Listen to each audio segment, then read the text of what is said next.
Hi, I'm Alex, and when I texted my family asking for bail money after getting arrested at a peaceful health fair, my sister Becca replied with two words that changed everything: figure it out. I wasn't asking for a handout, I had the money, just needed someone to cover me for 48 hours until my bank transfer cleared. But apparently, that was too much to ask from the sister who'd borrowed thousands from me over the years and never paid back a dime.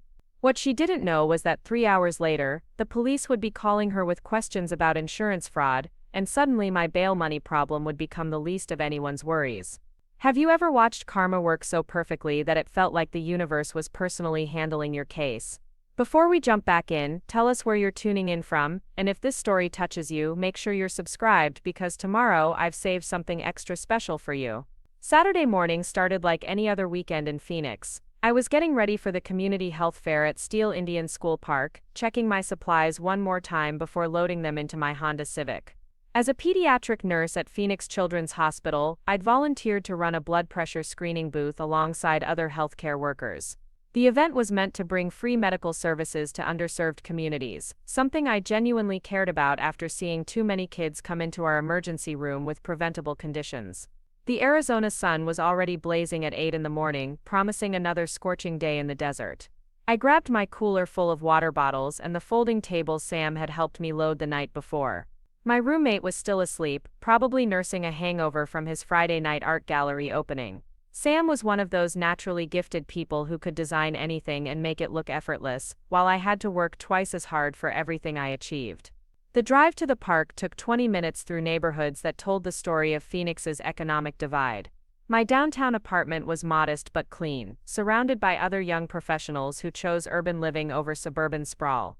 As I drove east toward the park, the houses got smaller, the yards more crowded with cars that had seen better decades. These were the families we were trying to reach today, hardworking people who couldn't afford routine health care and often waited until emergencies forced them into costly hospital visits. Setting up the booth was straightforward. I'd done this type of community outreach before, and there's something satisfying about creating order from chaos. Tables arranged in perfect rows, medical equipment calibrated and ready, informational pamphlets organized by language and reading level. The other volunteers were people I recognized from similar events: Dr. Martinez from the free clinic, Sarah the nurse practitioner who ran diabetes education programs, and Miguel who coordinated health services for homeless populations. By 10 o'clock we had a steady stream of families visiting our stations. I took blood pressures for grandmothers who spoke only Spanish, checked heart rates for construction workers on their day off, and explained medication interactions to parents juggling multiple prescriptions on tight budgets. This was why I became a nurse, not the hospital politics or insurance paperwork, but these moments where healthcare felt like actual care, rather than a business transaction. The trouble started around noon when a group of protesters arrived at the park's main entrance. They weren't there for the health fair, they were demonstrating against a proposed development that would demolish affordable housing units nearby. Their signs read "Homes Not Profits" and "Displacement is Violence," and their chants were passionate but peaceful. The irony wasn't lost on me. Here we were providing healthcare to people who might soon lose their homes to gentrification. I didn't think much of it initially. Phoenix had seen plenty of housing protests lately, and this one seemed organized and respectful.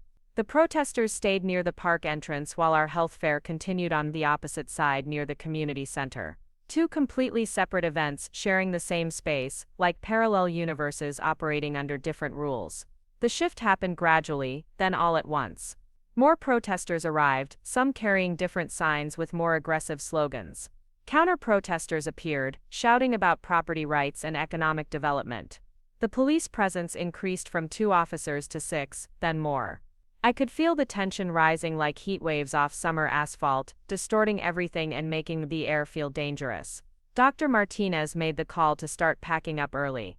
"Better safe than sorry," she said, though we still had 3 hours scheduled and people waiting for services. I began breaking down my blood pressure station, feeling frustrated that community need was being overshadowed by political theater.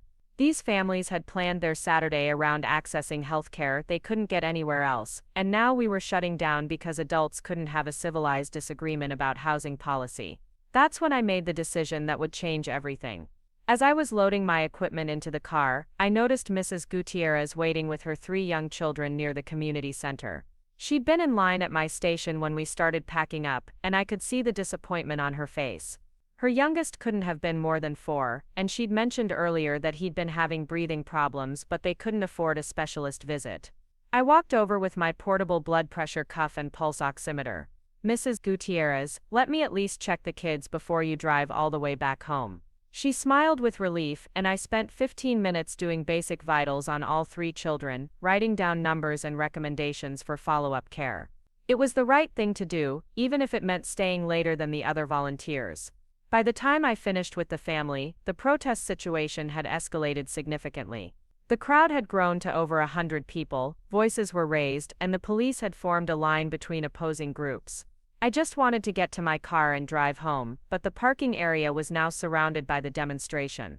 My Honda was trapped behind a sea of signs, chanting people, and increasingly nervous police officers. I tried to walk calmly toward my car, medical bag in hand, hoping to blend into the background and avoid the confrontation entirely. I wasn't part of either protest group. I was just a nurse trying to go home after volunteering my Saturday to help people. But in crowds like this, individual intentions don't matter much. Everyone gets painted with the same brush. The moment that changed everything lasted maybe 30 seconds. Someone threw a water bottle toward the police line. Officers moved forward to disperse the crowd. People scattered in different directions, some running, some standing their ground, most just trying to get away from the chaos. I was still walking toward my car when an officer grabbed my arm and told me I was under arrest for disturbing the peace and failure to disperse. I tried to explain that I was a healthcare worker leaving a volunteer event, showed my hospital ID badge, pointed to my car in the parking lot. But once the arrest started, individual stories didn't matter. I was processed along with 12 other people, most of whom seemed equally confused about how a peaceful demonstration had turned. Preparing and narrating this story took us a lot of time, so if you are enjoying it, subscribe to our channel. It means a lot to us. Now back to the story. Turned into a mass arrest situation. At the police station, reality set in quickly. Bail was set at $2,500, and I could either pay it or spend the weekend in jail, waiting for Monday's court appearance. I had the money, barely, but it was in my savings account that required a 48-hour transfer to my checking account for large withdrawals. My credit cards were maxed from student loans, and my checking account had maybe $400 available immediately. The booking officer was professional, but not particularly sympathetic. "You can make 3 phone calls. After that, it's either bail money or a jail cell until Monday." I stared at the scratched metal phone, running through my options. Sam was broke until his next freelance check cleared. Jordan was working a double shift at the ambulance company and wouldn't have access to that kind of cash anyway. My parents lived on a fixed retirement income and couldn't help with something this large on short notice. That left Becca. My sister had always been the family success story. While I was working my way through nursing school with scholarships and part-time jobs, she'd married Mike right after college and settled into the comfortable suburban life our parents had always envisioned for both of us. They owned a 4-bedroom house in Tempe with a pool, drove matching BMW SUVs, and sent their kids to private school. Money had never seemed to be an issue for them. More importantly, I'd helped Becca financially many times over the years. When she needed a co-signer for her first apartment, I was there. When her wedding went over budget, I lent her $3,000 that she still hadn't paid back. When Mike's real estate business hit a rough patch 2 years ago, I'd quietly covered their mortgage payment for 3 months without telling our parents. Family helps family, right? I dialed her number, rehearsing how to explain the situation without sounding like a criminal. The phone rang 4 times before she answered, and I could hear kids screaming in the background and the sound of a television playing cartoons. "Becca, it's Alex. I need to ask you for a favor." "Alex, what's wrong? You sound weird." I took a breath and explained everything as calmly as I could. The health fair, the protest, the arrest, the bail situation. I emphasized that it was temporary, that I'd pay her back within 48 hours as soon as my bank transfer cleared, that I just needed someone to cover me for the weekend. The silence on the other end stretched long enough that I thought the call had dropped. "Becca, are you there?" "Yeah, I'm here." Her voice had changed, become colder and more distant. "Alex, I can't believe you're calling me with this. I know it's a lot to ask, but I wouldn't call if I had any other option. I'll pay you back Monday morning, I promise." "That's not the point." I could hear her moving to another room, probably away from the kids. Do you have any idea how this looks? Getting arrested at some protest? What am I supposed to tell mom and dad? You don't have to tell them anything. This will all be resolved by Monday, and it'll be like it never happened. Figure it out, Alex. The words hit me like cold water. What? You heard me. Figure it out. I'm not bailing you out of jail because you decided to play activist and got yourself arrested. Maybe this will teach you to make better choices. The line went dead. I stared at the phone for a long moment, trying to process what had just happened. This was the same sister who'd cried on my shoulder when her marriage hit rough patches, who'd borrowed money from me multiple times without hesitation, who'd always counted on me to be there when she needed support. And when I needed help for the first time in years, her response was figure it out. The booking officer looked at me expectantly. You got someone coming with bail money, or not? I hung up the phone and looked around the holding area. Concrete walls, fluorescent lights, and the smell of industrial disinfectant mixed with human desperation. This was going to be my home until Monday morning, unless I could think of another solution. Not yet, I said. Can I make another call? He shrugged and gestured toward the phone. 2 more to go. I tried Jordan anyway, even though I knew she was working. Her voicemail picked up immediately. Probably because she was in the middle of an emergency call. I left a brief message explaining the situation but didn't hold out much hope. My third call was to my parents, though I dreaded making it. Dad answered on the second ring, sounding slightly out of breath like he'd been working in the garden. Hi Dad, it's Alex. Alex, how's my hardworking daughter? Your mother was just saying we haven't heard from you this week. The warmth in his voice made what I had to say even harder.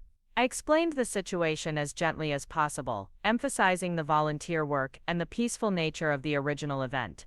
Dad listened without interrupting, asking a few clarifying questions about the charges and the bail amount. Honey, you know we'd help if we could, but $2,500 is more than we have available right now. Our checking account doesn't have that kind of money, and it would take days to get it out of savings. I know, Dad, I had to try. Have you called Becca? She and Mike have been doing really well lately. I paused, not wanting to tell him about Becca's response. I tried her first, she's not able to help right now. Well, let me call her again. Maybe if it comes from me, she'll see the situation differently. Family should stick together in times like this. Dad, please don't. But he'd already hung up, probably heading straight to the phone to call Becca and coordinate a family response to their daughter's crisis. I could imagine that conversation, and I could imagine Becca's version of events, where I was an irresponsible troublemaker who'd gotten myself arrested and expected everyone else to clean up my mess. The booking officer tapped his watch. That's 3 calls. Time to make a decision. I looked at the phone one more time, then at the holding cell where I'd be spending the next 2 nights. I guess I'm staying. As the officer led me toward the cell, I thought about Becca's voice when she'd said figure it out. There had been something in her tone beyond just refusal, almost like satisfaction, like she'd been waiting for a moment to put me in my place. I'd always been the responsible one, the one who helped others, the one who had her life together, despite not having the husband and house and suburban success story. Maybe this was her chance to be the successful sister looking down on the screw-up. What I didn't know was that while I was settling into a jail cell, Becca's perfect life was about to develop some cracks of its own. And by Sunday afternoon, the police would be calling her with questions that would make my bail money problem seem like a minor inconvenience. But I'm getting ahead of myself. First, I had to survive a weekend in jail, learn some hard truths about family loyalty, and discover that sometimes the people you trust most are the ones most eager to watch you fall. Part 2. The weekend in hell. The Maricopa County jail cell wasn't what I'd expected, though I'm not sure what I had been expecting. The movies make it seem either more dangerous or more dramatic than reality. It was mostly just boring, uncomfortable and depressing. 4 concrete walls painted an institutional green that probably hadn't been updated since the 1980s, 2 metal bunks with thin mattresses that felt like sleeping on cardboard, and a stainless steel toilet that served as both bathroom and sink. My cellmate was Maria, a woman in her 40s who'd been arrested for driving with a suspended license while trying to get to her job at a hotel laundry service. She'd been through this before, and took it with the weary resignation of someone who understood that the system wasn't designed for people like her. We didn't talk much that first night, just exchanged basic information, and established the unspoken rules of sharing 8 feet by 10 feet of space with a stranger. Saturday night was the longest night of my life. The lights never fully turned off, just dimmed to a yellowish glow that made everything look sickly. The sounds were constant but inconsistent. Doors slamming somewhere down the corridor, muffled conversations from other cells, the occasional shout from someone having a breakdown or argument. I lay on the bottom bunk staring at the ceiling, thinking about how I'd gone from checking blood pressure readings at a community health fair to sharing a cell with someone who couldn't afford to get her driver's license reinstated. The worst part wasn't the physical discomfort or even the fear. It was the helplessness. In my regular life, I was used to solving problems, taking action, making things happen. If a patient needed something, I found a way to get it. If equipment broke, I figured out a workaround. If a family was struggling with medical costs, I connected them with resources. But here, I couldn't do anything except wait and hope that Monday would come quickly. Sunday morning brought watery eggs, burnt toast, and coffee that tasted like it had been filtered through dirty socks. Maria laughed at my expression when I took my first sip. "First time in county?" she asked, and when I nodded she shook her head sympathetically. "The food's not the worst part, it's the waiting. Time moves different in here." She was right. Minutes felt like hours, and hours felt like days. I tried to keep track of time by counting meals and shift changes, but without windows or clocks, everything blurred together into one endless stretch of fluorescent lit limbo.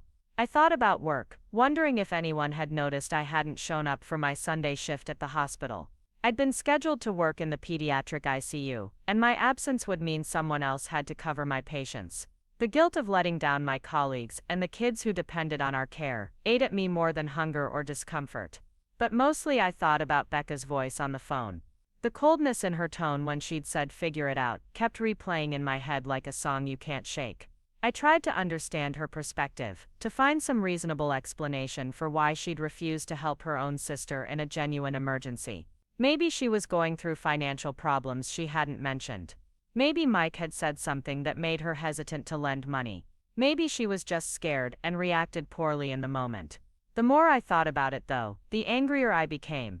This wasn't some frivolous request or a pattern of irresponsible behavior on my part. I'd been volunteering my time to help underserved families access healthcare when I got caught up in someone else's political demonstration. I'd asked for a temporary loan that I could easily repay, from a sister who had borrowed money from me multiple times without hesitation. The request was reasonable, the circumstances were unfortunate but not shameful, and my track record of financial responsibility was spotless. What hurt most was the realization that Becca saw this as an opportunity to teach me a lesson rather than a crisis where I needed support. The phrase "maybe this will teach you to make better choices" kept echoing in my memory. As if volunteering at a health fair was a bad choice. As if helping families who couldn't afford healthcare was something I should be ashamed of. As if getting arrested for being in the wrong place at the wrong time was a character flaw that deserved punishment. Sunday afternoon brought a visit from a public defender, a tired-looking woman in her 30s, who carried a briefcase that had seen better days, and spoke with the efficiency of someone who'd had this conversation hundreds of times before. She explained that the charges against me were minor, that I'd likely get community service or a small fine, and that the whole thing would probably be resolved with a plea agreement on Monday morning. "The good news is that this won't follow you around for the rest of your life," she said, flipping through a manila folder with my information. "Disturbing the peace and failure to disperse are misdemeanors, and in cases like this where you were clearly just in the wrong place at the wrong time, judges usually go easy. The bad news is that you still have to go through the process." I asked her about bail, whether there was any way to get out before Monday morning without having someone post the full amount. She shook her head sympathetically. "I've seen this a lot lately. People get arrested at protests or demonstrations, even when they're not really participants. The system doesn't distinguish between organizers and bystanders once the arrests start. You either have the money or you don't." After she left, I called Jordan again using the phone privilege that came with being a weekend detainee. This time she answered, and I could hear the exhaustion in her voice after what had probably been a grueling shift responding to emergency calls across Phoenix. "Alex, oh my God, I got your message. Are you okay? I can't believe this happened." Hearing a friendly voice after 36 hours of institutional coldness almost made me cry. Jordan had been my friend since our first semester of nursing school, and she understood better than anyone how much my work meant to me, how carefully I'd built my career and reputation. "I'm fine, just stuck here until tomorrow morning." How bad is this going to be for my job? I already called the hospital and explained what happened. Janet in scheduling knows you were volunteering at a community health event, and she's not worried about the arrest. Half the nurses in pediatrics have been to protests or demonstrations at some point. You're not going to lose your job over this. The relief was overwhelming. I'd been imagining worst-case scenarios, where my nursing license was suspended, or the hospital decided I was too much of a liability to keep on staff. Jordan's reassurance that my career would survive this mistake meant everything. What about the money situation? Any chance you can help with bail? Alex, you know I would if I could. I've got maybe $800 in checking, and that has to last until my next paycheck. But I've been thinking about this since I got your message. What about your sister? Doesn't she have money? I told Jordan about the phone call with Becca, about the cold refusal, and the lecture about making better choices. Jordan's response was immediate and fierce. Are you kidding me? After everything you've done for her. I remember when she borrowed money for her wedding and never paid you back. And didn't you cover her mortgage when Mike's business was struggling? 3 months worth of payments, I confirmed. And now she won't help you with bail money that you'll pay back in 48 hours. What kind of sister does that? It felt good to have someone validate my anger and confusion. Jordan had witnessed most of the financial help I'd given Becca over the years, had seen me stress about money while my sister lived comfortably in her suburban bubble. Her outrage on my behalf reminded me that I wasn't being unreasonable to expect family support in a genuine crisis. I keep trying to understand her perspective, I said. Maybe there's something I don't know about their financial situation. Alex, stop making excuses for her. She drives a BMW and posts pictures of family vacations every few months. She has the money. She just doesn't want to help you. After we hung up, I spent the rest of Sunday afternoon thinking about family dynamics and expectations. Growing up, Becca and I had been close despite our different personalities. She was the outgoing one who made friends easily and excelled at social situations, while I was more serious and focused on academics and career goals. Our parents had always been proud of both of us, but in different ways. They celebrated Becca's marriage and motherhood as traditional achievements, while they supported my professional ambitions as evidence of modern women's opportunities. The financial disparity between us had developed gradually over the years. While I was working my way through nursing school, Becca was building a life with Mike, who came from a family with connections in real estate and business. When they got married, her mother-in-law helped them with the down payment on their house. When Mike's business expanded, his father co-signed loans and provided startup capital. Becca had never worked full-time after having kids, instead focusing on volunteer work and managing the household while Mike built his career. I didn't resent their success or the family support they'd received. What bothered me was the way Becca seemed to forget that my achievements had come through my own effort and sacrifice. When she borrowed money from me, it was always presented as a temporary arrangement between sisters, never acknowledged as a younger sibling helping an older one who had more resources and opportunities. When I declined social invitations because I was working or studying, she'd make comments about how I needed to have more balance in my life, as if my work ethic was a character flaw, rather than a necessity. The phone call on Saturday had crystallized something I'd been avoiding for years. In Becca's mind, I was the little sister who needed to learn life lessons, not an equal adult who might occasionally need support. My arrest wasn't a crisis that required family solidarity. It was evidence that my lifestyle choices were questionable, and my priorities were wrong. The fact that I'd been volunteering to help underserved communities didn't matter. The fact that I'd been caught up in someone else's political demonstration didn't matter. What mattered was that I'd called her for help, and she saw that as an opportunity to establish hierarchy rather than provide assistance. Sunday evening brought another meal of mysterious meat and overcooked vegetables, followed by the longest night of my adult life. Maria had been released on Sunday afternoon, when her sister finally scraped together enough money for bail, leaving me alone in the cell with my thoughts and regrets. I tried to sleep but kept waking up to the sounds of other people's misery echoing through the concrete corridors. Around midnight, I heard shouting from a cell somewhere nearby. A woman was crying and calling for someone named Carlos, repeating over and over that she was sorry and begging someone to call her mother. The guards eventually moved her to a different section, but the sound stayed with me. I wondered how many people were in here because they couldn't afford bail, because their families had said figure it out. When crisis struck, because the difference between freedom and incarceration sometimes came down to having the right phone number to call. Monday morning finally arrived, with the same terrible coffee and rubbery eggs, but also with the promise that this ordeal was almost over. The public defender met with me again before my court appearance, confirming that the prosecutor was offering a plea deal for community service and a small fine. "This will be over in about 2 hours," she assured me. "You'll walk out of here with a court date for community service orientation, and a bill for $150 in fines and court costs." The courtroom was exactly what I'd expected from television shows: wood paneling, fluorescent lights, and the impersonal efficiency of a system designed to process people quickly rather than thoughtfully. Judge Martinez, a stern-looking woman in her 50s, reviewed my case file while I stood next to my public defender and tried to look appropriately remorseful for crimes I still didn't fully understand. "Chen, you're charged with disturbing the peace and failure to disperse, in connection with a demonstration at Steele Indian School Park on Saturday afternoon. How do you plead?" "No contest, Your Honor." The plea agreement was accepted quickly. 40 hours of community service to be completed within 6 months, $150 in fines and court costs, and a stern warning about choosing my activities more carefully in the future. I nodded and thanked the judge, signed the paperwork, and walked out of the courthouse into the bright Arizona sunshine feeling like I'd aged 5 years in 3 days. The first thing I did was call an Uber to take me back to the park where my car had been sitting since Saturday afternoon. The second thing I did was check my phone for messages.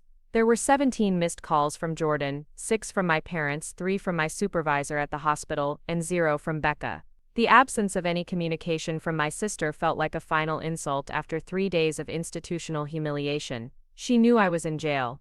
She knew I'd be released Monday morning. She knew I'd need emotional support after spending a weekend locked up for trying to help people. And she couldn't be bothered to send even a text message asking if I was okay. Driving home through Phoenix traffic, I thought about the conversation I'd have with my parents, who had undoubtedly heard some version of events from Becca by now.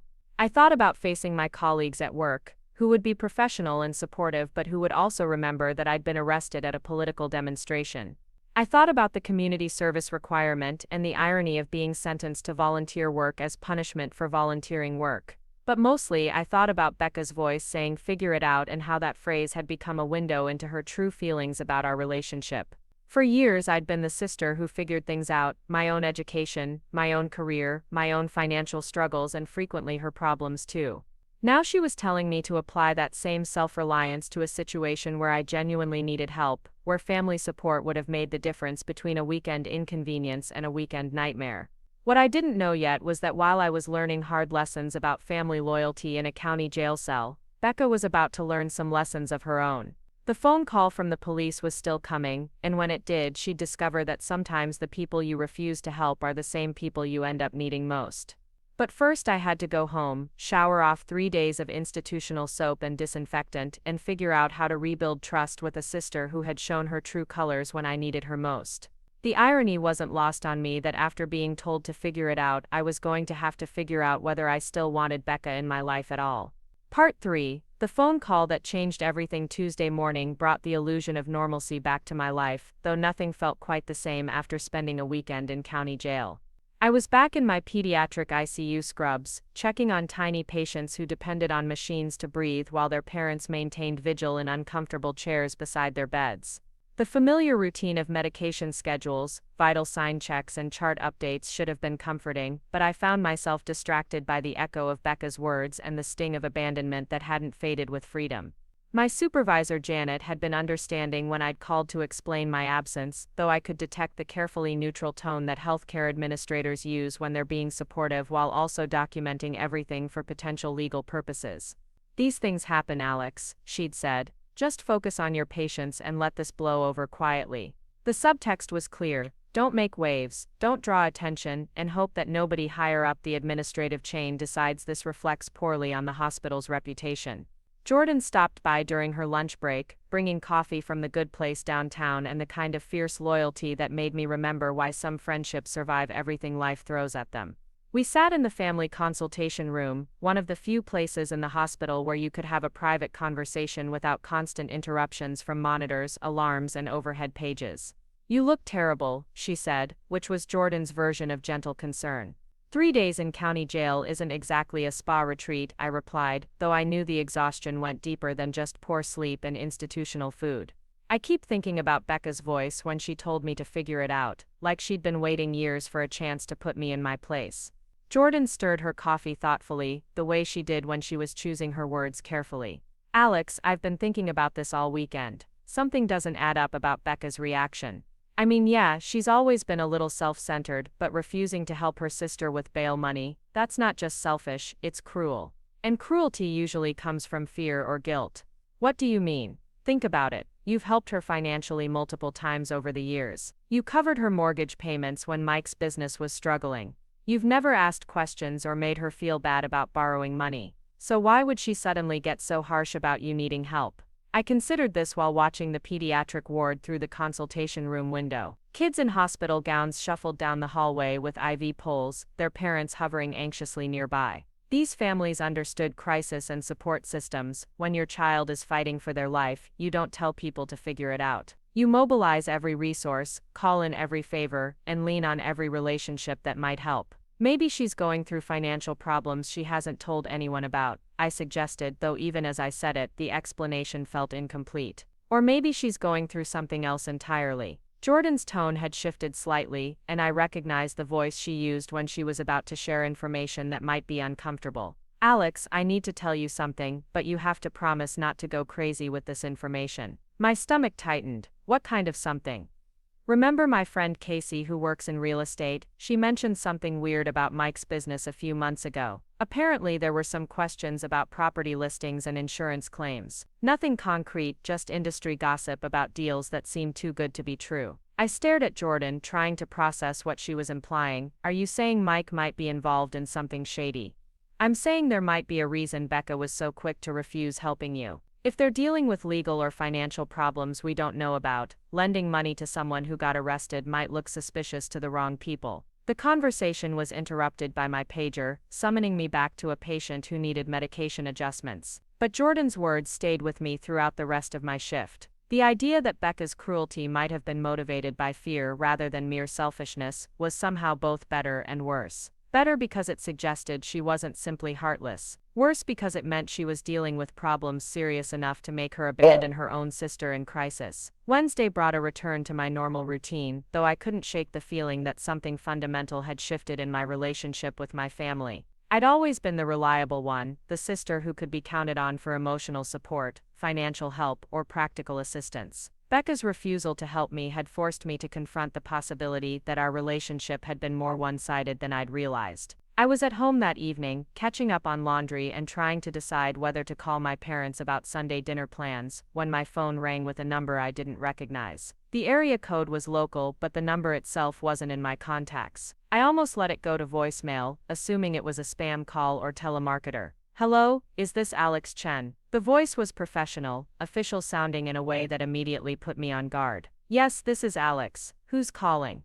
This is Detective Morrison with the Phoenix Police Department. I'm calling about your sister, Rebecca Rodriguez. We understand you're her emergency contact for medical situations. My heart stopped. Emergency contact for medical situations meant hospitals, accidents, or worse. Despite everything that had happened over the weekend, the thought of Becca being hurt or in danger erased all my anger in an instant. What happened? Is she okay? She's fine physically, Miss Chen, but we need to speak with her about some financial irregularities that have come to our attention. The problem is she's not answering her phone or responding to messages. We were hoping you might be able to help us reach her. Financial irregularities. The phrase hung in the air like a dark cloud, and suddenly Jordan's conversation about Mike's business took on a much more ominous tone. What kind of financial irregularities? I can't go into details over the phone, but it involves insurance claims and property transactions. Miss Chen, when was the last time you spoke with your sister? I told him about the phone call on Saturday, though I didn't mention the specific circumstances or my own legal troubles. Detective Morrison took notes and asked a few follow-up questions about Becca's usual routines, where she might go if she was avoiding contact, and whether I had any reason to believe she might leave town suddenly.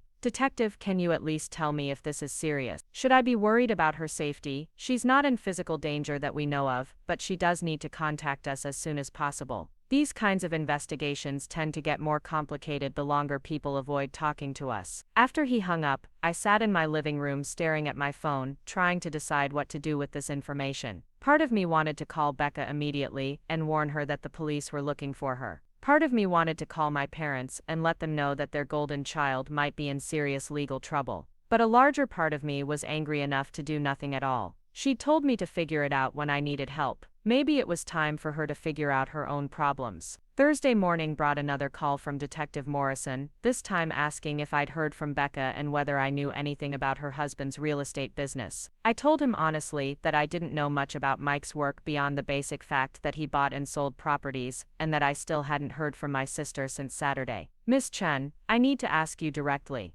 Do you have any knowledge of insurance fraud or falsified property documents involving your sister or her husband? The question hit me like ice water. Insurance fraud was serious criminal activity, the kind of thing that led to prison sentences and destroyed families. The idea that Becca might be involved in something like that seemed impossible, but then again, a week ago I would have said it was impossible for her to refuse helping me with bail money. No, I don't know anything about that. Detective, how serious is this situation? Serious enough that we've been investigating for several months, and serious enough that your sister's continued avoidance is making things worse for everyone involved. That afternoon, I made a decision that felt both vindictive and necessary. I called my parents and told them about the detective's calls, though I was careful to present the information as factual rather than accusatory. Dad answered the phone, and I could hear the television in the background playing one of the daytime shows Mom watched while she did her afternoon crossword puzzles. Dad, I need to tell you something about Becca. The police have been trying to reach her about some kind of financial investigation. The silence on the other end stretched long enough that I wondered if the call had dropped.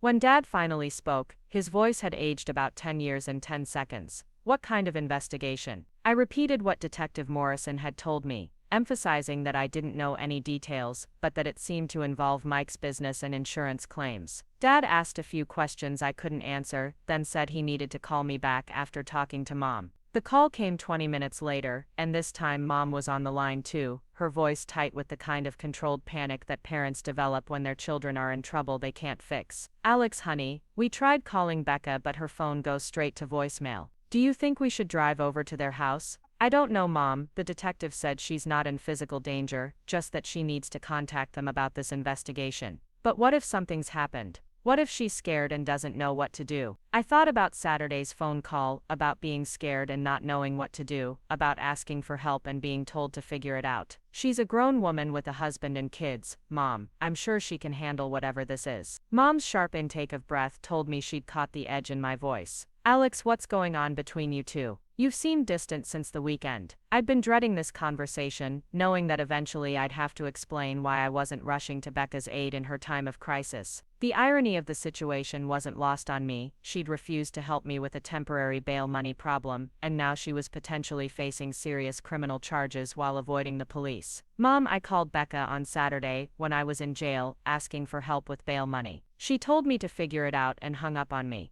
The silence that followed was deafening. I could picture my parents looking at each other across their kitchen table, trying to process information that didn't fit with their understanding of their daughter's relationship. Finally, Dad spoke. You were in jail, what happened?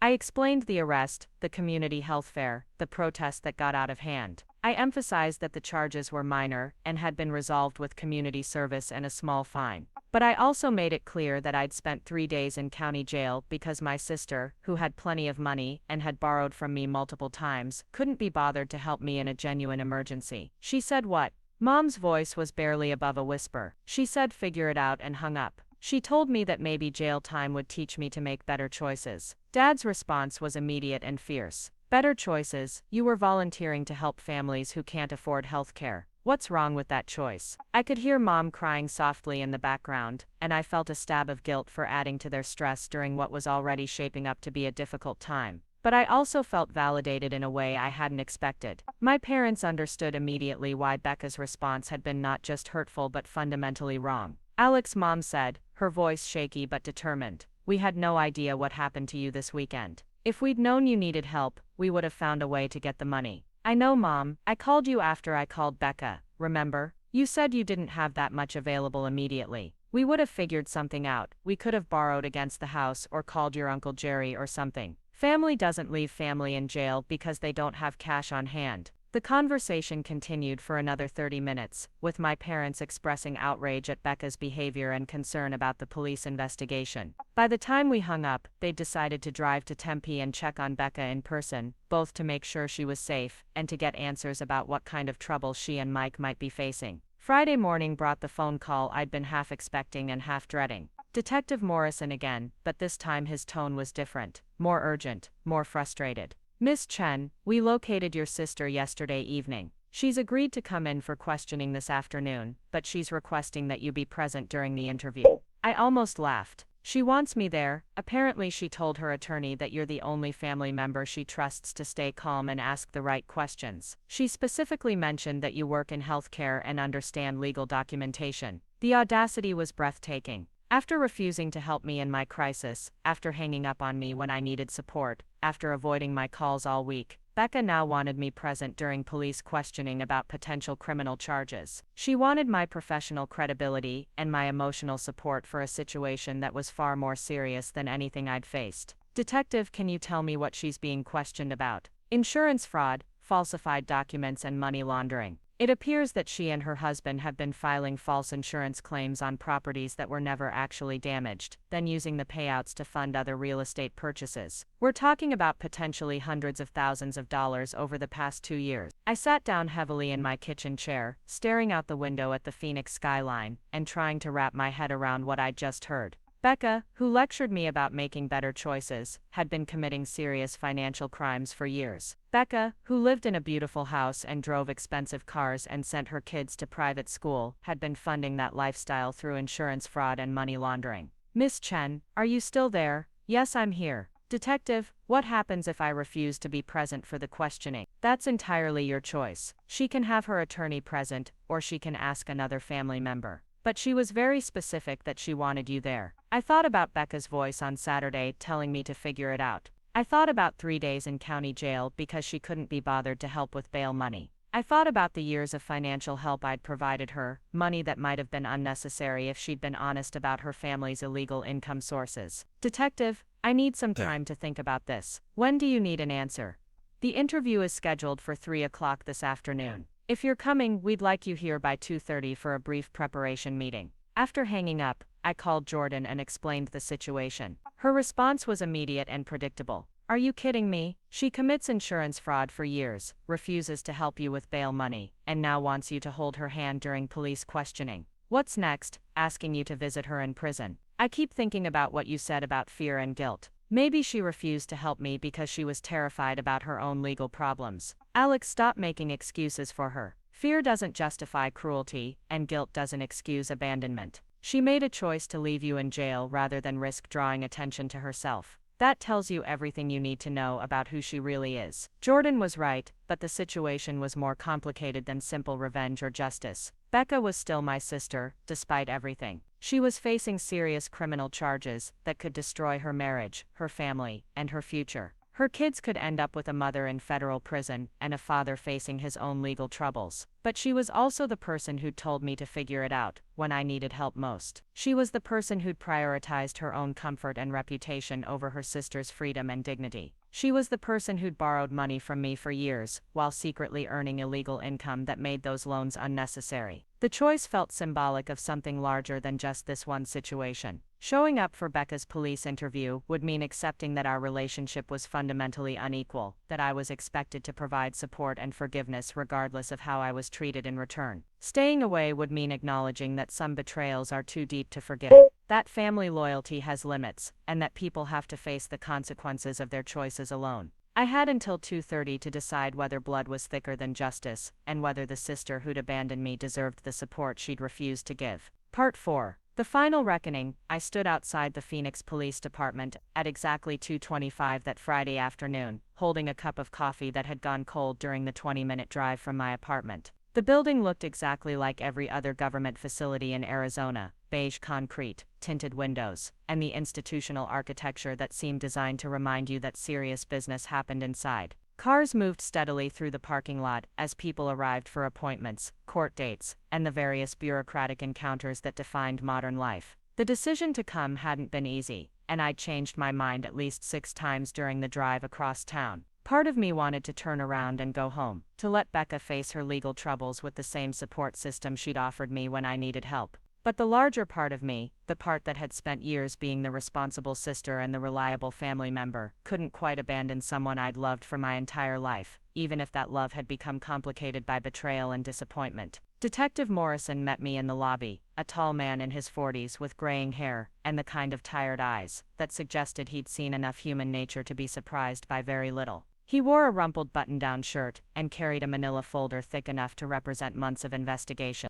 "Miss Chen, thank you for coming. I know this situation is difficult for your family." We walked through a maze of hallways lined with motivational posters about community policing and victim services, past offices where other detectives worked cases that probably involved equally complicated family dynamics. The police station smelled like industrial cleaning products and burnt coffee, with an undertone of stress and bureaucracy that seemed to permeate every surface. "Before we begin," Detective Morrison said as we approached the interview room, "I want you to understand that your sister is not under arrest today. This is a voluntary interview, though her cooperation or lack thereof will certainly influence how we proceed with the investigation." He paused outside a door marked Interview Room C and turned to face me directly. "Miss Chen, I also want you to know that during our investigation, we discovered some interesting financial transactions. It appears that several large deposits were made to your sister's accounts shortly after you received monetary assistance from various sources over the past few years." My stomach dropped. "What do you mean?"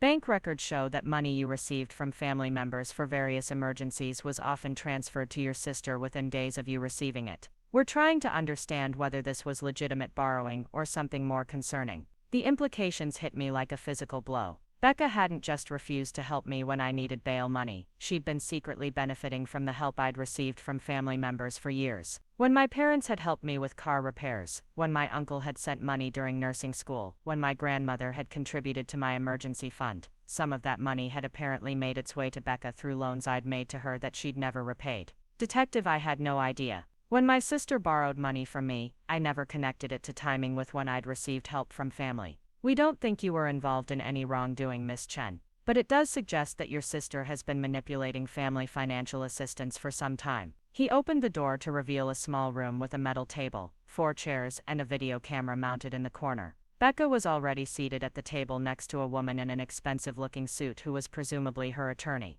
My sister looked smaller than I remembered, wearing a conservative navy dress that seemed chosen to project respectability and remorse. Her hair was pulled back in a style that made her look younger and more vulnerable, and her makeup had been applied carefully to highlight the circles under her eyes. When she saw me, Becca's face crumpled with what appeared to be genuine relief and gratitude. "Alex, thank you for coming. I wasn't sure you would." I took the chair across from her without responding immediately. The attorney, who introduced herself as Linda Schwartz, explained the purpose of the interview and my role as a supportive family member rather than a witness or participant in the investigation. Detective Morrison activated the recording equipment and began with basic questions about Becca's knowledge of her husband's business activities. For the first 30 minutes, Becca maintained that she knew very little about Mike's real estate transactions beyond the basic fact that he bought and sold properties. She claimed to have no knowledge of insurance claims, falsified documents, or money laundering activities. Her voice was steady but carefully modulated, and she answered each question as if she'd rehearsed the responses extensively. Detective Morrison then produced a series of documents that painted a very different picture.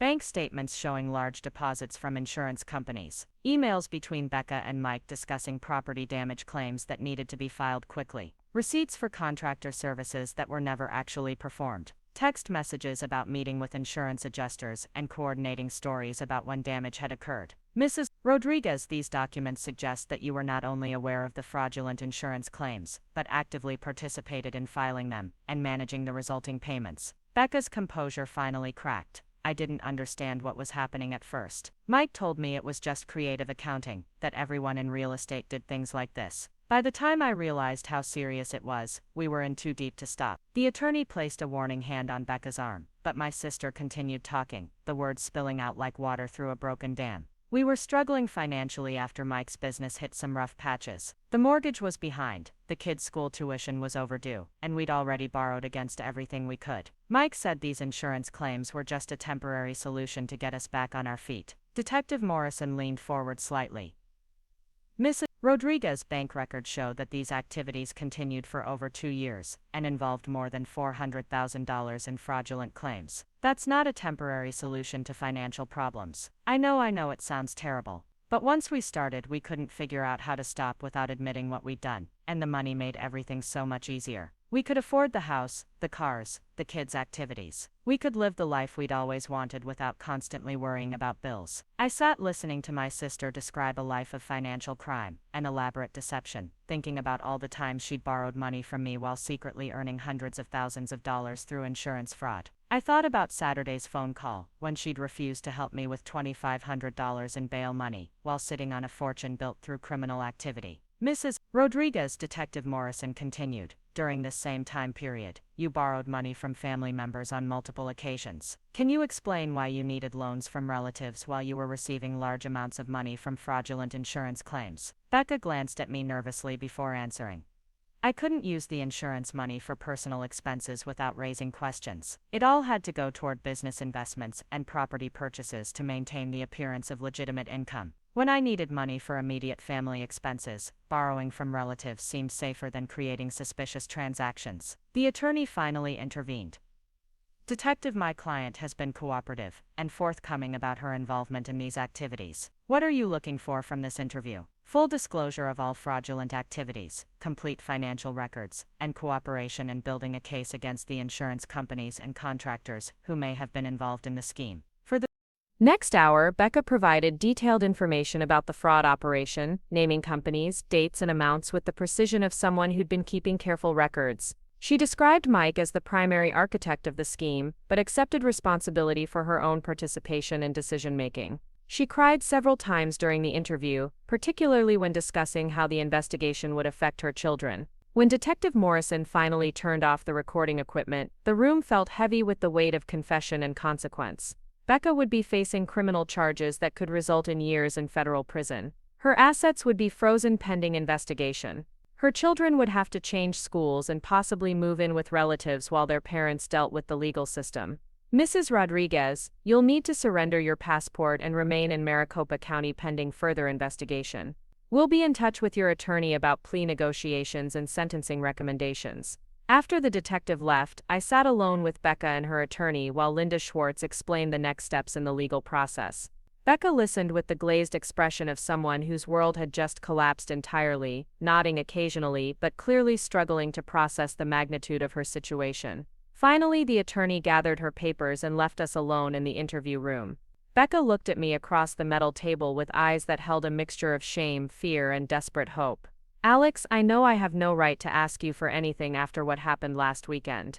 But I need help figuring out what to tell the kids, how to handle the logistics of everything that's coming. Mike is facing his own charges and I don't know who else to turn to. I studied my sister's face, searching for the person I'd grown up with beneath the mask of criminal behavior and selfish choices.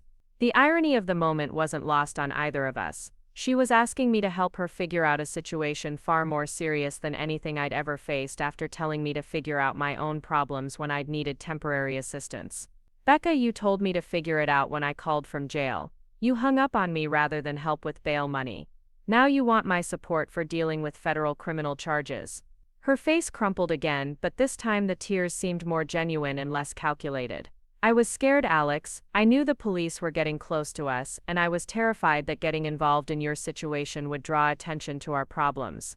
I thought if I kept my distance from anything involving law enforcement, maybe we could get through the investigation without being charged. So you threw me under the bus to protect yourself. I made a terrible decision. I was panicking and only thinking about self-preservation. I convinced myself that your situation would resolve itself quickly, and that staying away was better for everyone. I thought about the 3 days I'd spent in county jail, the fear and humiliation and sense of abandonment. I thought about the years of financial help I'd provided to someone who was secretly earning money through criminal activities. I thought about the family dynamics that had always positioned me as the responsible caretaker while Becca enjoyed the privileges of being the favored daughter. Becca, I need you to understand something. What you did last weekend wasn't just about refusing to help with bail money. You showed me that when crisis comes, you'll abandon the people who love you to protect yourself. That changes everything about our relationship. She nodded, tears streaming down her face. I know, I've destroyed everything that mattered most to me. My marriage, my family's security, my relationship with you and mom and dad. I don't know how to fix any of it. We sat in silence for several minutes while Becca cried and I tried to decide what kind of person I wanted to be in this moment. The sister who had abandoned me was facing consequences far more serious than anything I'd ever imagined. Her children were innocent victims of their parents' criminal choices. Her future was uncertain and frightening. But I was also tired of being the family member who absorbed everyone else's crises while my own problems were dismissed or ignored. I was tired of providing support and forgiveness to people who couldn't be bothered to offer the same in return. Becca, I'll help you figure out how to tell the kids what's happening, and I'll make sure they have stability during this process. But I need you to understand that our relationship is going to be different going forward. I'm not going to be your emergency contact for situations you've created through your own choices. She looked up at me with something that might have been respect mixed with her gratitude. I understand, and Alex, I'm sorry about last weekend. I'm sorry about all of it. You deserved better from me. The apology felt both too little and too late, but it was also the first time Becca had ever acknowledged that her treatment of me had been wrong. I stood up to leave, feeling emotionally drained but also strangely relieved. The sister who had told me to figure it out was now facing the consequences of her own choices, and I was finally free from the obligation to fix problems I hadn't created. Over the following weeks, the story unfolded exactly as Detective Morrison had predicted. Becca and Mike were both charged with multiple felonies related to insurance fraud and money laundering. Their assets were frozen, their house was put up for sale, and their children moved in temporarily with Mike's parents while the legal proceedings continued. I helped coordinate care for the kids and provided emotional support during family meetings, but I maintained the boundaries I'd established in the interview room. When Becca asked me to write a character reference letter for her sentencing hearing, I declined. When she needed money for legal expenses, I suggested she contact other family members who might be willing to help. The insurance fraud investigation revealed that Mike and Becca had been living far beyond their legitimate means for years, funding an expensive lifestyle through criminal activity while borrowing money from family members for basic expenses. The contrast between their secret wealth and their requests for financial help from relatives became a key element in the prosecution's case about their dishonesty and manipulation. 6 months later, Becca pleaded guilty to multiple charges and was sentenced to 18 months in federal prison, followed by 3 years of supervised probation. Mike received a longer sentence due to his role as the primary organizer of the fraud scheme. Their children adapted to life with their grandparents with the resilience that kids often show when adults fail them. I visited Becca once during her incarceration, more for my own closure than for her benefit. She looked smaller in her prison uniform, and her conversation focused mainly on her regrets and her plans for rebuilding her life after release. She thanked me again for helping with the kids during the transition and acknowledged that she understood why our relationship had changed. As I drove home from that visit, I thought about the phone call that had started everything. If Becca had simply helped me with bail money that Saturday, she might have continued her criminal activities undetected for months or years longer. Her refusal to help had been motivated by fear of exposure, but that same fear had ultimately led to the very exposure she'd been trying to avoid. The detective had explained that the insurance fraud investigation had begun with a routine audit that had nothing to do with my arrest. But Becca's panicked response to any law enforcement contact had made her behavior suspicious and had accelerated the timeline of the investigation. Her attempt to protect herself by abandoning me had actually hastened her own downfall. I returned to my normal life with a clearer understanding of family loyalty and personal boundaries. The community service hours required by my plea agreement were completed at the same health clinic where I'd been volunteering before the protest incident. The charges were eventually expunged from my record, leaving no permanent legal consequences from that weekend in jail. Jordan was right when she said that cruelty usually comes from fear or guilt. Becca's harsh response to my request for help had been motivated by terror about her own criminal activities and guilt about the deception she'd been maintaining. But understanding her motivation didn't excuse her behavior or repair the damage to our relationship. The kids adapted well to their new living situation and maintained contact with both parents throughout the legal proceedings. I remained involved in their lives as the aunt who provided stability and support, but I also taught them about consequences and accountability in age-appropriate ways. They deserve to understand that actions have results, even when those actions are taken by people you love. Mike was released from prison after serving 2.5 years of his sentence and struggled to rebuild his career in an industry where trust and reputation were essential. Becca completed her 18-month sentence and found work as a bookkeeper for a small business that was willing to hire someone with a criminal record. They divorced 6 months after her release, both acknowledging that their marriage had been built on shared participation in criminal activity rather than genuine partnership.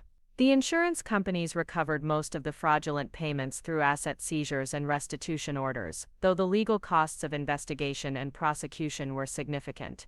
Several other real estate professionals were charged in connection with the scheme, and the case led to enhanced oversight procedures for property damage claims in Arizona. My parents struggled to understand how they'd missed the signs of their daughter's criminal activity, but they also came to appreciate my position about boundaries and accountability. Dad, in particular, became more vocal about the importance of personal responsibility and the dangers of enabling destructive behavior through unconditional support. 2 years after the initial phone call from jail, I received a letter from Becca on the anniversary of that weekend. She wrote about her regrets, her gratitude for my help with the children, and her understanding of why I'd chosen to maintain distance in our relationship. She didn't ask for forgiveness or reconciliation, just acknowledged the consequences of her choices and expressed hope that I was doing well. I never responded to the letter, but I kept it as a reminder of how family relationships can be both precious and complicated. Blood may be thicker than water, but it's not thicker than justice, accountability, or self-respect. Sometimes the people you love most are the ones who teach you the hardest lessons about boundaries and the importance of protecting yourself from those who would exploit your loyalty. The sister who told me to figure it out eventually learned to figure out her own problems, though the education came at a cost that affected her children, her marriage, and her future in ways that could never be fully repaired. The irony of her downfall wasn't lost on anyone who knew the full story. In trying to protect herself from consequences, she'd created consequences far more severe than anything she'd originally feared. Looking back, I'm grateful for that weekend in jail, strange as that might sound. It revealed truths about family dynamics that I'd been avoiding for years, and it forced me to develop the backbone necessary to maintain healthy relationships with people who had become accustomed to taking my support for granted. Sometimes the worst moments in your life are also the ones that save you from years of continued disappointment and manipulation. The bail money I'd asked for was never provided, but I'd figured it out just like Becca had suggested. I'd figured out who I could really count on, what my family relationships were actually worth, and how to protect myself from people who would abandon me in crisis while expecting my support and theirs. Those lessons were worth far more than $2,500, even if they came at the cost of discovering that my sister wasn't the person I'd thought she was. Justice doesn't always arrive as punishment or revenge. Sometimes it comes as clarity, boundaries, and the freedom that results from finally understanding the true nature of your relationships with the people who claim to love you most. Part 5. The Aftermath and New Beginnings. 3 years after that fateful weekend in county jail, I stood in the graduation ceremony auditorium at Arizona State University, watching my nephew Tyler receive his middle school completion certificate. At 13, he had grown tall and serious, carrying himself with the careful dignity of a kid who'd learned early that adults don't always make good decisions. His sister Emma, now 11, sat beside me in the audience, whispering commentary about her classmates with the sharp wit she'd inherited from both sides of the family.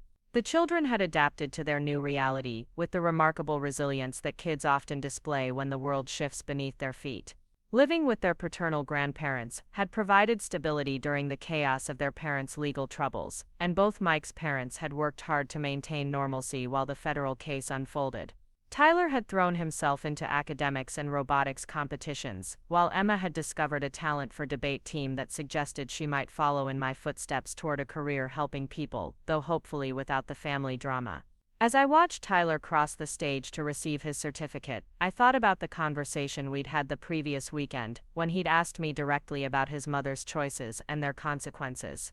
At 13, he was old enough to understand that people sometimes make decisions that hurt others, even people they love.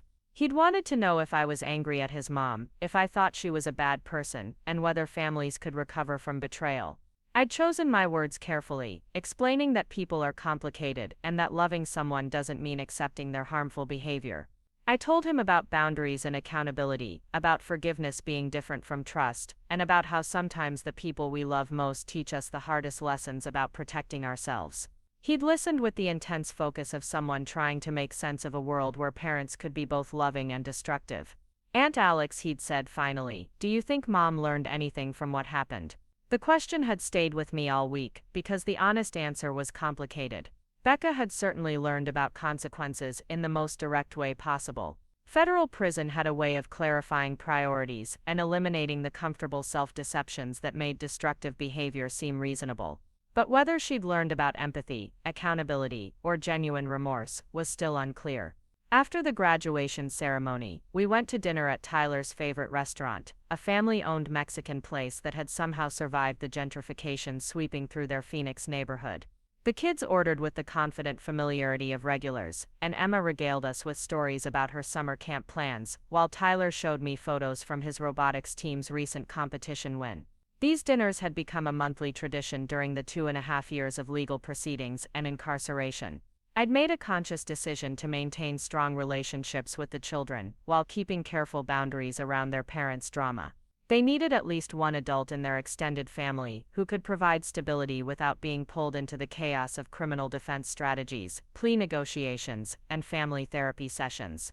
Mike's parents, Patricia and Robert Rodriguez, had been grateful for my involvement, but careful not to ask me to take on responsibilities that belonged to others. They understood that I'd been hurt by Becca's choices, and respected my decision to maintain distance from the legal proceedings, while staying present for the children. It was a delicate balance that required constant communication and mutual respect. "Aunt Alex," Emma said as we shared a plate of churros, "Grandma Patricia said Dad might be getting out of prison earlier than expected. Do you think that's good news?" I considered the question while watching both kids' faces for clues about their feelings. Mike had been sentenced to 4 years, but was eligible for early release after serving 3 years with good behavior. His release would mean another major transition for children who'd already endured more upheaval than most adults face in a lifetime. "What do you think about it?" I asked, using the technique I'd learned in family therapy sessions about reflecting questions back to kids instead of imposing adult perspectives. "I miss him," Tyler said quietly, "but I'm also kind of nervous about everything changing again just when things feel normal." Emma nodded agreement. "And I don't know if I remember how to live with parents instead of grandparents. Like, will there be different rules and stuff?" Their concerns were legitimate and heartbreaking. These kids had learned to thrive in a stable environment, with clear expectations and consistent caregivers. The prospect of their father's return represented another period of uncertainty and adjustment, even if it was theoretically positive news. "Those are really valid feelings," I told them. "It's okay to be excited and nervous at the same time. And whatever happens, you'll still have all the people who love you, including Grandma and Grandpa Rodriguez, and me." The conversation shifted to lighter topics, but I found myself thinking about the complexity of family rebuilding after crisis. Mike's release from prison wouldn't automatically restore the family structure that had existed before the arrests. Too much had changed, too many trust bonds had been broken, and too many people had learned to live differently. The children had developed relationships with their grandparents that were deeper and more meaningful than typical grandparent connections. They'd learned independence and resilience that would serve them well, but also made them less willing to accept adult authority without question. After dinner, I drove the kids back to their grandparents' house in Ahwatukee, a quiet suburban neighborhood that felt worlds away from the chaos that had defined their lives 3 years earlier. The house was modest but comfortable, with a pool in the backyard and a garage converted into a workshop, where Tyler had set up his robotics equipment. Patricia had created stability through routine, expectations, and the kind of unconditional love that didn't enable destructive behavior. As we pulled into the driveway, Emma asked the question I'd been dreading. "Aunt Alex, do you think you'll ever be friends with Mom again?" I turned off the engine and sat in the silence for a moment, choosing my words carefully. These children loved their mother, despite everything that had happened, and they deserved an answer that honored their feelings while remaining honest about the complexity of adult relationships. "Em, I think your mom and I will always love each other, because we're sisters and we grew up together. But our relationship is different now, because of choices she made that hurt our trust. Sometimes when people hurt us deeply, we can forgive them, but still need to protect ourselves by keeping some distance. But you still help us and come to our school stuff," Tyler pointed out. "Because you didn't make the choices that caused the problems. You're my nephew and niece, and I love you completely. My relationship with you is separate from my relationship with your parents." Emma seemed satisfied with this explanation, but Tyler had inherited enough of the family analytical nature to push deeper. Do you think she's sorry for what she did to you? The question hit at the heart of something I'd been wrestling with for 3 years. Becca had expressed remorse repeatedly during her legal proceedings, in letters from prison, and in conversations with family members who reported back to me. But her remorse seemed focused primarily on the consequences she'd faced, rather than the harm she'd caused to others. She was sorry about prison, sorry about losing her house, sorry about the impact on her children. Whether she was genuinely sorry about abandoning me in jail, or manipulating family financial assistance was less clear. I think she's sorry about a lot of things, I said finally. But sometimes people are more sorry about getting caught than they are about hurting others. It takes time to figure out the difference. The kids went inside to do homework and evening routines, while I sat in my car for a few more minutes, processing the weight of being the stable adult in their lives. The responsibility felt both meaningful and overwhelming. These children were learning about trust, accountability, and resilience through watching how the adults in their lives responded to crisis. My choices about boundaries and forgiveness were teaching them lessons about self-respect and healthy relationships that would influence their own futures. Patricia Rodriguez came outside as I was preparing to leave, carrying a cup of coffee and wearing the slightly weary expression of someone who'd been parenting teenagers for the second time in her life. Alex, do you have a minute? I wanted to talk to you about something. We sat on her front porch as the Arizona sunset painted the sky in shades of orange and purple. Patricia had been unfailingly kind to me throughout the legal proceedings, never asking me to take on more than I was comfortable with, but always expressing gratitude for my involvement with the children. I got a call from the prison today, she said carefully. Becca is scheduled for release in 6 weeks. The news hit me harder than I'd expected. 18 months had passed quickly, but the prospect of my sister returning to freedom felt suddenly immediate and complicated. Her release would mean another shift in family dynamics, another period of adjustment for everyone involved. How are you feeling about that? I asked. Patricia sighed deeply. Conflicted. I want the kids to have their mother back, but I'm also protective of the stability we've built here. Becca will need time to rebuild her life, find work, establish housing. She can't just step back into active parenting after everything that's happened. What's the plan? She'll be staying with her parents initially, while she completes her supervised probation requirements. The kids will continue living here during the school year, but they'll spend weekends and holidays with her as everyone adjusts to the new situation. I nodded, understanding the wisdom of a gradual transition, but also recognizing the complexity it would create for children who'd already learned to navigate multiple adult authority figures and living situations. Alex, I need to ask you something, and please feel free to say no. Patricia's tone became more formal, suggesting she was about to make a request she wasn't sure I'd accept. Becca has been asking about meeting with you when she gets out. Not to ask for anything specific, just to talk. I told her I'd pass along the message, but that the decision was entirely yours. The request didn't surprise me, but it did force me to confront questions I'd been avoiding for 18 months. Did I want to see Becca face to face? Did I have anything to say to her that hadn't already been communicated through the careful distance I'd maintained? Would meeting with her help, or hurt the healing process I'd been working through in therapy? I'll think about it, I said finally. I'm not saying no, but I'm also not ready to say yes. I need to consider what would be healthy for me, and what would actually be productive for both of us. Patricia smiled with understanding. That's exactly the kind of careful thinking that's made you such a good influence on Tyler and Emma. Take whatever time you need. Driving home through Friday evening traffic, I thought about the conversation I'd have with Dr. Sarah Hendricks, the therapist I'd been seeing monthly since the crisis began. Hendricks had helped me work through the anger, betrayal, and family guilt that had initially consumed me after Becca's arrest. More importantly, she'd helped me understand that forgiveness and trust were separate processes, that I could wish my sister well without exposing myself to further harm. The therapy sessions had been crucial in helping me establish and maintain healthy boundaries while navigating family pressure to move on and put this behind us. Well-meaning relatives had suggested that I was holding grudges or being unforgiving, particularly as Becca's prison sentence progressed and family sympathy shifted toward her struggles as an incarcerated mother. Dr. Hendricks had consistently validated my right to protect myself and reminded me that accountability was a necessary component of genuine healing. My apartment felt peaceful after the emotional intensity of the evening's conversations.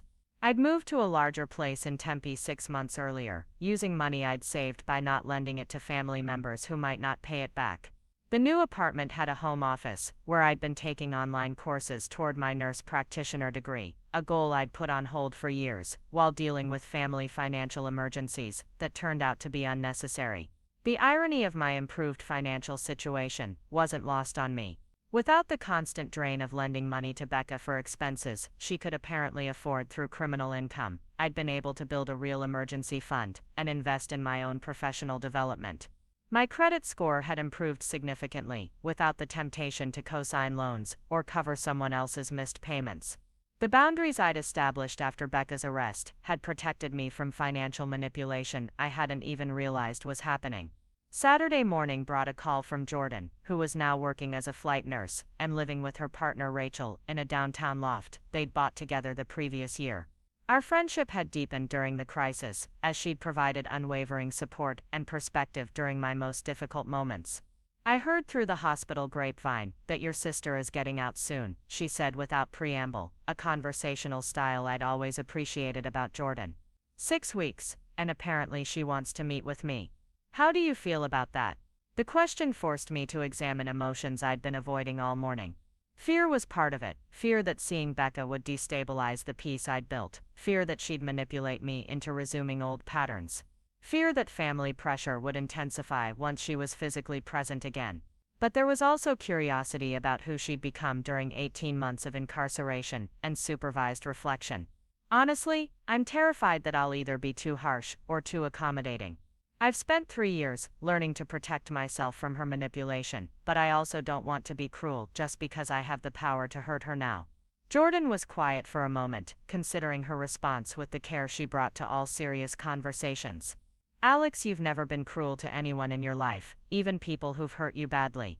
Trust yourself to handle this meeting with the same integrity you've shown throughout this whole situation." But what if she hasn't really changed? What if she's just learned to be more careful about hiding her selfishness? Then you'll recognize it, because you're not the same person you were 3 years ago either. You've learned to spot manipulation and protect yourself from it.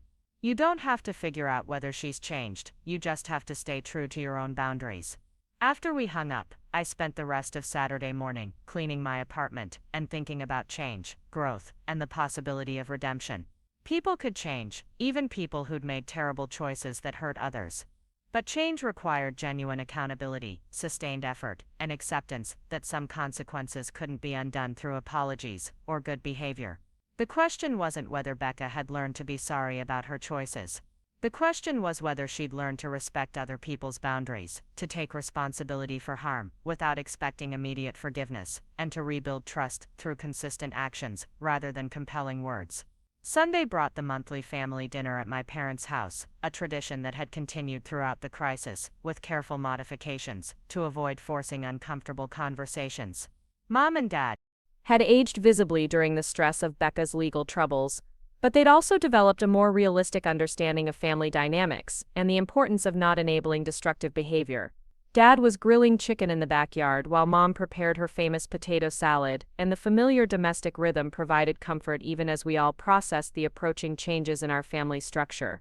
My parents had maintained contact with Becca throughout her incarceration, visiting monthly and accepting collect calls, but they'd also respected my decision to maintain distance without pressuring me to resume communication. "Alex, honey," Mom said as we set the table together, "your father and I want you to know that we understand why you've kept boundaries with Becca. We should have supported you better during the crisis instead of asking you to just forgive and forget." The acknowledgement meant more than I'd expected.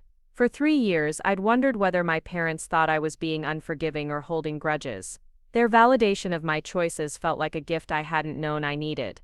"I've never wanted to hurt her, Mom. I just needed to protect myself from being hurt again.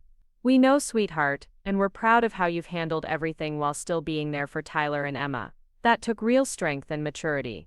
Dad joined us in the kitchen, carrying a platter of perfectly grilled chicken and wearing the satisfied expression of someone who'd mastered the art of outdoor cooking. "Alex, I need to tell you something. When Becca gets out, there's going to be pressure from some family members for everyone to act like nothing happened. I want you to know that your mother and I will support whatever level of contact you're comfortable with. The conversation continued over dinner as we discussed practical matters related to Becca's release and reintegration. Housing arrangements, employment prospects, supervised probation requirements, and the gradual process of rebuilding relationships with her children. My parents had clearly thought carefully about how to navigate the situation without repeating the enabling patterns that had contributed to the original crisis. "One thing I've learned," Dad said as we shared Mom's apple pie for dessert, "is that helping someone and enabling someone are two different things. Help requires accountability. Enabling just delays consequences." It was the kind of wisdom that comes from watching someone you love face the results of their choices, and it represented a significant shift in my parents' approach to family relationships. They'd learned to love Becca while also acknowledging that her actions had consequences that couldn't be erased through family loyalty alone. Monday morning brought me back to the pediatric ICU, where I'd been promoted to charge nurse the previous year, partly based on my demonstration of leadership during personal crisis. My colleagues had witnessed my handling of family trauma with professional composure, and my supervisor had noted my ability to maintain excellent patient care while dealing with significant personal stress.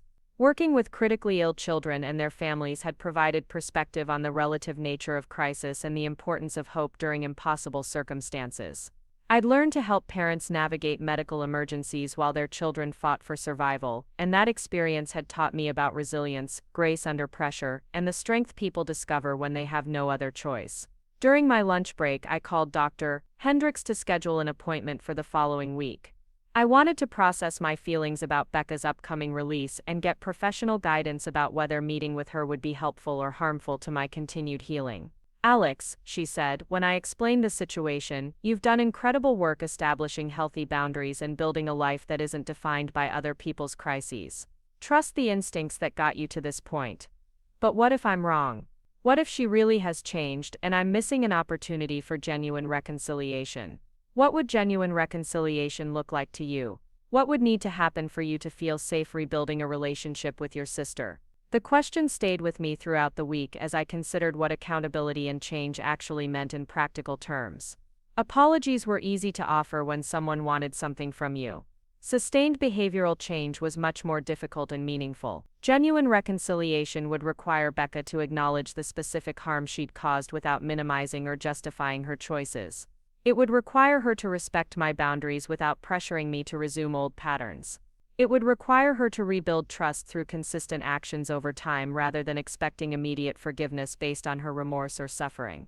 Most importantly, it would require her to understand that our relationship moving forward would be different from what it had been before, built on mutual respect rather than my unconditional support regardless of her behavior.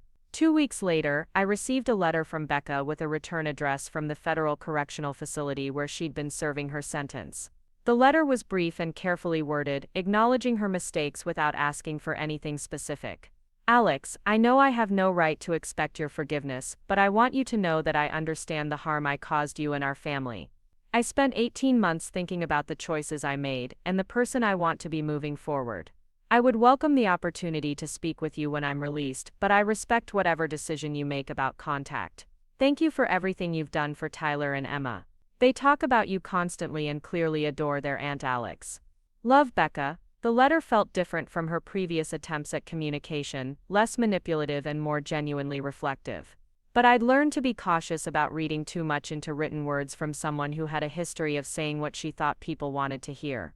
I showed the letter to Dr. Hendricks during our session the following week, and we discussed the difference between acknowledgement and accountability, between remorse and change, between forgiveness and reconciliation. "Alex, you don't have to decide anything right now," she reminded me. "You can meet with her if and when you feel ready, or you can continue maintaining distance if that feels healthier. The choice is entirely yours, and it can change based on how she actually behaves rather than what she says she's learned." 3 weeks before Becca's scheduled release, I made my decision. I would meet with her but on my terms and in a setting that felt safe and controlled. I arranged to meet her at a coffee shop near my parents' house, with a time limit of 1 hour, and a clear agenda focused on establishing expectations for any future contact. The decision felt both scary and empowering. I was choosing to face my sister as the person I'd become rather than the person I'd been 3 years earlier. I was prepared to listen to what she had to say while maintaining the boundaries that had protected my peace and growth. Whether Becca had genuinely learned from her experiences would become clear through her actions rather than her words. Whether our relationship could be rebuilt would depend on her willingness to accept accountability and respect the new dynamics that had emerged from the crisis she'd created. I'd learned to figure things out on my own, just as she'd suggested during that phone call from jail. But I'd figured out much more than she'd probably intended. I'd figured out my own worth, my own strength, and my own right to be treated with respect by people who claimed to love me. The sister who'd told me to figure it out was about to discover whether she'd figured out how to be the kind of person worthy of trust and relationship. Time would tell whether her months of reflection had produced genuine change or just better strategies for getting what she wanted. Either way, I was ready. Part 6, the meeting and final resolution. The coffee shop I'd chosen for our meeting was deliberately neutral territory, a chain location near Scottsdale Fashion Square that offered the anonymity of a busy public space without the emotional weight of anywhere we'd shared memories. I arrived 15 minutes early, claiming a corner table with clear sight lines to both entrances and ordering a large coffee that I probably wouldn't drink. My hands were steadier than I'd expected, but my heart was beating fast enough that I could feel it against my ribs. Becca walked through the main entrance at exactly 2 o'clock, scanning the crowded cafe until her eyes found mine. She looked smaller than I remembered, wearing dark jeans and a simple blue sweater that seemed chosen to project humility rather than style. Her hair was shorter, pulled back in a practical ponytail that emphasized the changes 18 months of incarceration had made to her face. She looked older, more tired, but also somehow more present than she'd been during the years when she was living a double life. She approached the table cautiously, as if she wasn't sure of her welcome despite having requested this meeting. "Alex, thank you for agreeing to see me." I gestured to the chair across from me without standing up or offering any of the physical affection that would have been automatic between us 3 years earlier. "Sit down, we have an hour." The directness seemed to surprise her, but she sat without comment and folded her hands on the table. Up close, I could see the effects of prison life more clearly: the absence of professional manicure and expensive skincare, the slightly hollow look around her eyes that suggested irregular sleep and institutional food. But there was also something different in her posture, a lack of the defensive tension that had characterized her interactions during the legal proceedings. "I wasn't sure you'd come," she said quietly. "I wasn't sure either until this morning. I'm here because I need to understand whether anything fundamental has changed or whether you've just learned to present yourself differently." She nodded as if she'd expected this level of skepticism. I deserve that. I know my words don't mean much after everything that happened. I've had 18 months to think about the choices I made and the person I was when I made them. Tell me what you've learned. Becca was quiet for a long moment, staring at her hands before meeting my eyes directly. "I learned that I was willing to destroy my relationship with you to protect myself from consequences I'd created through my own criminal behavior. I learned that I'd been taking your support for granted for years while never offering the same in return. And I learned that prison doesn't just punish you for what you did, it forces you to confront who you actually are underneath all the justifications and excuses." The words sounded rehearsed, but there was something in her delivery that suggested genuine reflection rather than manipulation.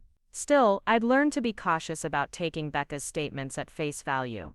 "What specifically did you learn about the phone call when I asked for bail money?" Her face crumpled slightly, and for a moment she looked like the little girl I'd grown up protecting from playground bullies and teenage heartbreak. "I learned that I was a coward. You were in jail for trying to help people, and I abandoned you because I was terrified that helping you would somehow expose our fraud scheme. I prioritized my own fear over your safety and dignity. And the years of borrowing money from me while you were earning illegal income. I learned that I was using you as emotional cover for our criminal lifestyle. When we borrowed money from family for normal expenses, it helped maintain the illusion that we were struggling financially rather than hiding large amounts of illegal income. I was using your generosity to make our fraud seem more believable." The admission hit harder than I'd expected. Not only had she refused to help me in crisis, but she'd been actively exploiting my financial assistance as part of her criminal conspiracy.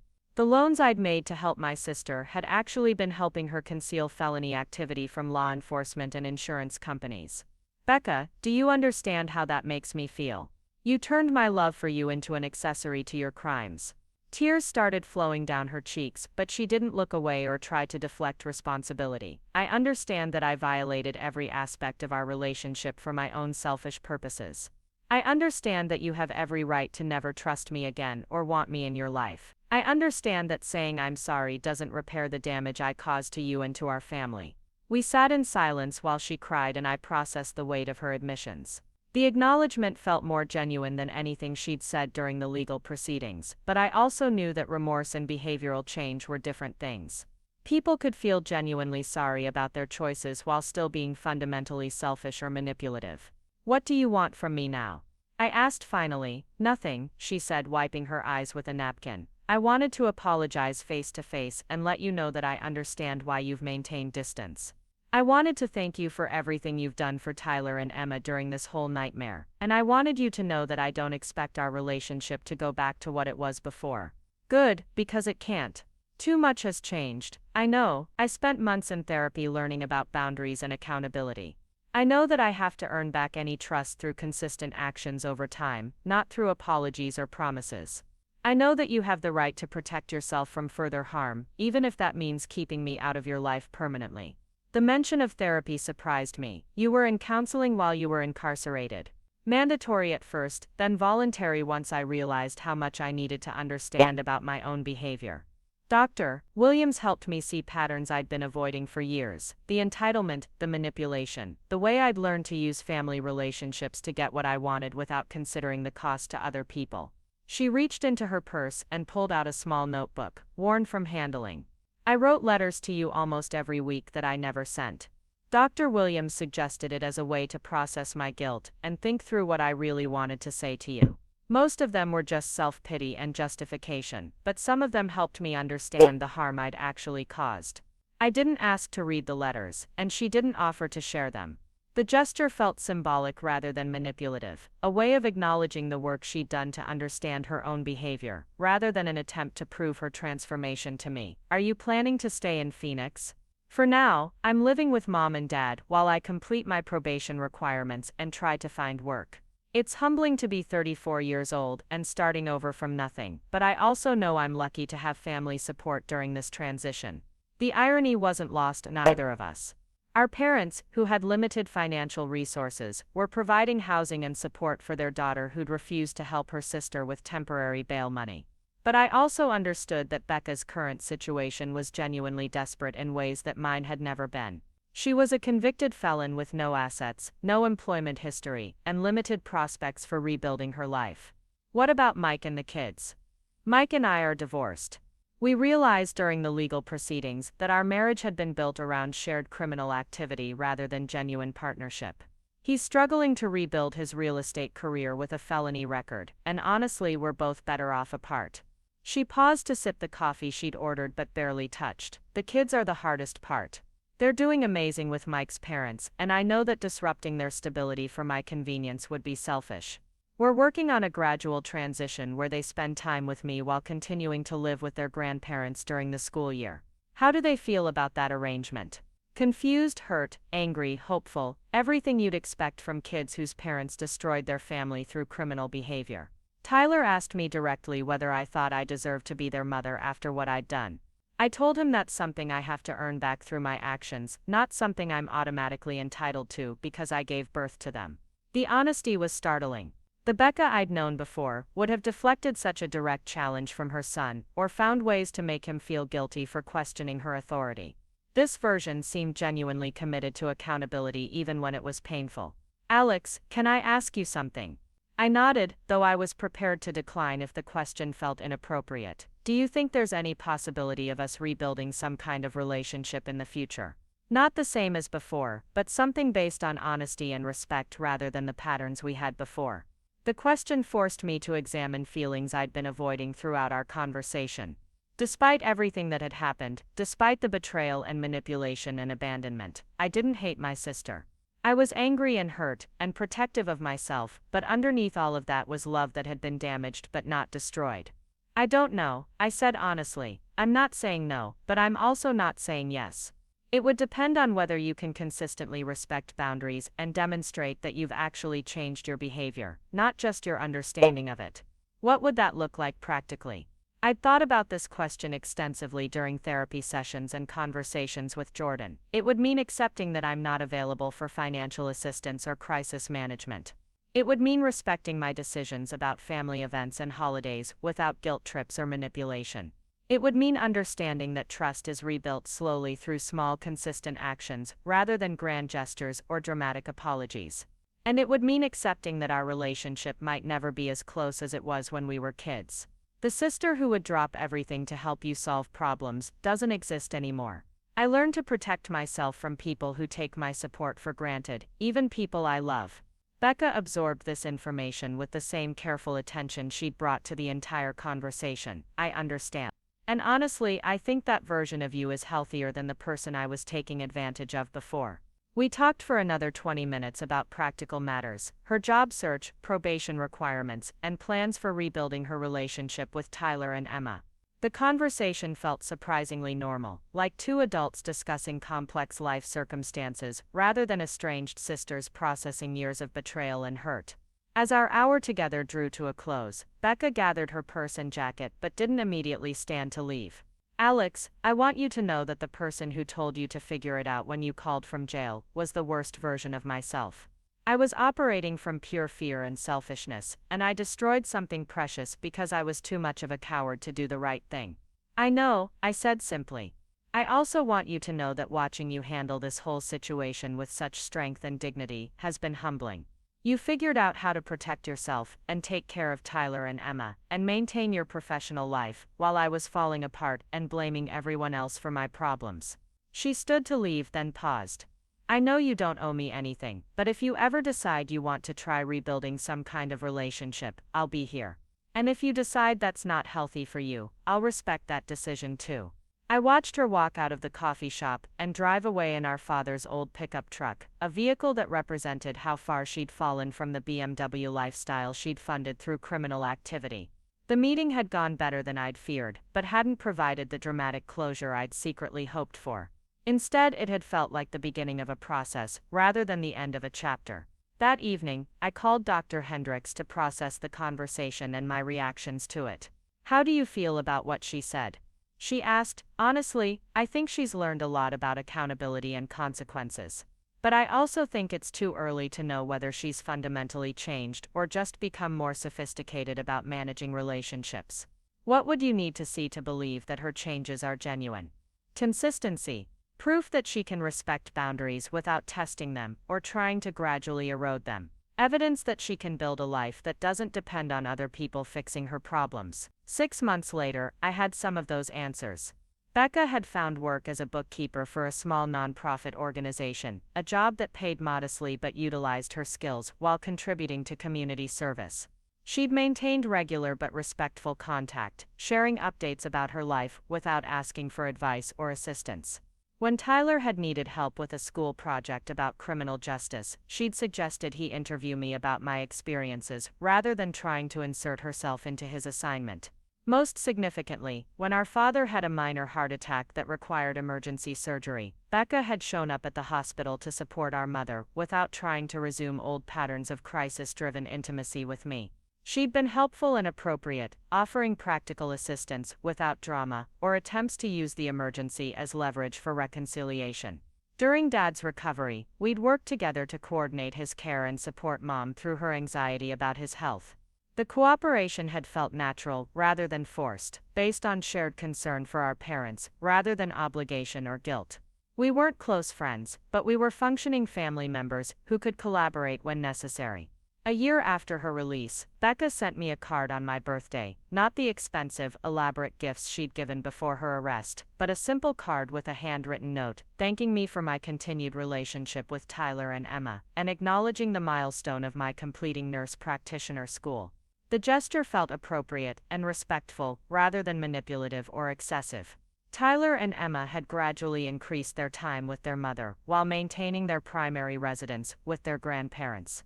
Both children had benefited from family therapy sessions that helped them process their complex feelings about their parents' choices and their own future relationships. They'd learned to love their mother, while also understanding that love doesn't require accepting harmful behavior or abandoning their own needs for stability. 2 years after our coffee shop meeting, Becca called to tell me she was engaged to David, a man she'd met through her volunteer work at a domestic violence shelter. David was a social worker who understood the complexities of rebuilding life after crisis, and their relationship seemed based on mutual support and shared values rather than financial convenience or social status. "I wanted you to hear it from me rather than through mom and dad," she said during our brief conversation. "I also wanted to ask if you'd be comfortable attending the wedding if I invite you. I understand if you'd prefer not to, but I wanted to extend the invitation respectfully." The request felt like a test of the boundaries we'd established. Attending would mean publicly acknowledging that our relationship had evolved to a functional level, while declining would maintain clear separation between her new life and my ongoing self-protection. "I'll think about it and let you know," I told her. "Thank you for asking directly rather than creating pressure through other family members. Of course, I've learned that respecting your process is more important than getting the answer I want." I ultimately decided to attend the wedding, bringing Jordan as my guest and staying for the ceremony but leaving before the reception. The event felt like a completion of sorts, acknowledgement that we could share important family moments without resuming the codependent patterns that had characterized our relationship before the crisis. Becca looked genuinely happy during the ceremony, and her vows to David emphasized honesty, accountability, and mutual respect in ways that suggested she'd learned meaningful lessons about healthy relationships. Tyler and Emma served as junior attendants, comfortable with their mother's happiness while maintaining the independence they'd developed during her absence. At the reception line, Becca hugged me briefly and whispered, "Thank you for being here. It means everything that you chose to support this new beginning." "I'm happy for you," I replied, and I meant it. 3 years after our coffee shop meeting, our relationship had stabilized into something neither of us had expected: respectful distance, punctuated by appropriate family cooperation. We weren't best friends or confidant, but we were sisters who could function in the same room, without drama or tension. She'd learned to respect my boundaries, and I'd learned that forgiveness didn't require resuming old patterns of unconditional support. The woman who told me to figure it out had indeed figured out how to rebuild her life without depending on others to solve her problems. She'd learned to accept consequences, respect boundaries, and appreciate support without taking it for granted. Whether these changes would prove permanent remained to be seen, but they'd persisted long enough to demonstrate genuine growth rather than temporary adaptation. I'd figured out something equally important: that loving someone and protecting yourself from them weren't mutually exclusive choices. I could wish Becca well, support her relationship with her children, and participate in family events while maintaining clear limits about what I was willing to risk in terms of emotional and financial vulnerability.